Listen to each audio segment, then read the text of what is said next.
Monthly income of A and B வந்து 4:3. இதுதான் வந்து ஃபார்முலா.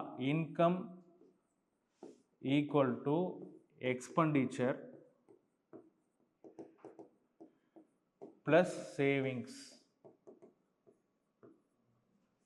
வருமானம்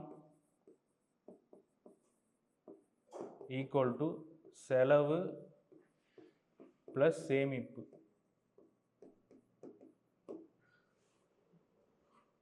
இதான் வந்து இன்கம் எக்ஸ்பெண்டிச்சர் சேவிங்ஸ்க்கான ஃபார்முலா. ஓகேவா? என்ன சொல்கிறாங்கன்னா ஏக்கும் பிக்கும் அந்த வருமானத்தோடைய விகிதம் வந்து 4:3. இப்போ ஏ பி இன்கம் என்ன ரேஷியோவில் இருக்குது? 4:3 அப்படின்ற விகிதத்தில் இருக்குது. ரெண்டு பேரும் வந்து 600 வந்து சேமிக்கிறாங்க அப்படின்னா எக்ஸ்பெண்டிச்சர் வந்து 3:2 இருக்குது. எக்ஸ்பெண்டிச்சர் 3:2 இருக்குது. இங்கே எக்ஸ்பெண்டிச்சர் இன்னு சொல்லி. இப்போ சேவிங்ஸு இது ரெண்டுத்தையுமே கூட்டினா தானே உங்களுக்கு வந்து பார்த்தீங்கன்னா இன்கம் வரும். I equal to E plus S. கரெக்டாக? இயும் எஸ்ஸும் வேல்யூ சேர்த்தா தான் இன்கம் வரணும்.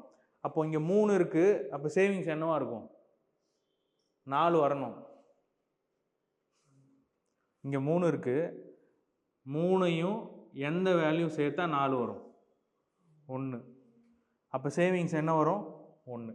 நெக்ஸ்ட் இங்கே 2 இருக்குது. என்ன கூட்டினா இங்கே 3 வரும்? 1. அப்போ சேவிங்ஸ்ன்றது ஒன் பார்ட்.